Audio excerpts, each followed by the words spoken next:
This news story was produced by Cogeco North Bay News. To watch the full newscast, tune into channels 12 or 700 live at 5:30 p.m. Monday to Friday. Children's aid workers remain locked out off the job during the holiday week, and they are on the picket line since being locked out by management of the Children's Aid Society last Friday.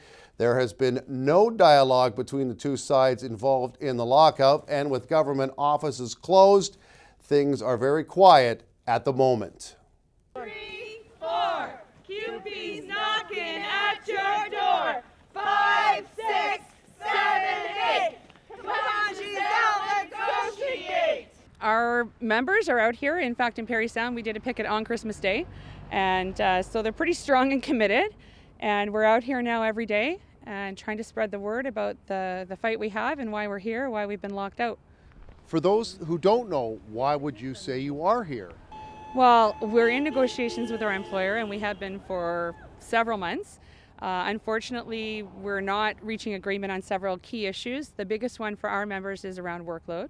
We have no language in our contract that manages workload for our workers. So what that means is if they're overloaded and can't handle the number of cases to do their job, there's no mechanism in place to address that and protect it and make sure they have the tools to do it.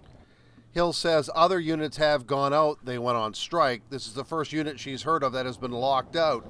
But again, CAS labor troubles are not totally unique. There's been a few that have gone out over the years, so we don't all go at the same time. We're not one unit, so every Children's Aid Society in each district or each area is its own separate entity. So that's why right now it's Nipissing Parry Sound, because that's what our agency covers.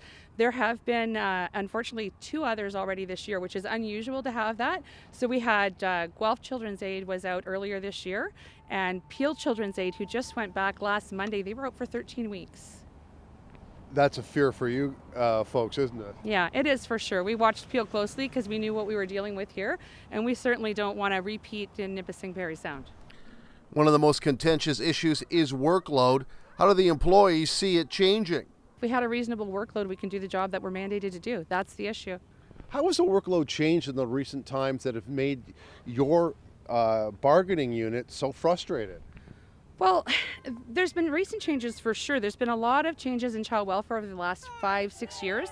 A lot of new mandates, expectations and tasks that have been put on workers from the ministry that we didn't have before. So the workloads increased without the same balance in increasing workers. But management says at the same time there have been no increases in employees. There have been no layoffs of frontline workers either. But in fact, our employer regularly vacancy manages positions, is what she calls it. What that means is she leaves those positions open, sometimes for years at a time. So that's a cut. There's no worker there, so that work gets downloaded to the rest. Most Children's Aid in the province have language, whether it's caseload caps or some kind of joint committee or some kind of program in place to manage it so that the numbers don't get so high that people can't do the jobs to keep kids safe. That's what we're asking for.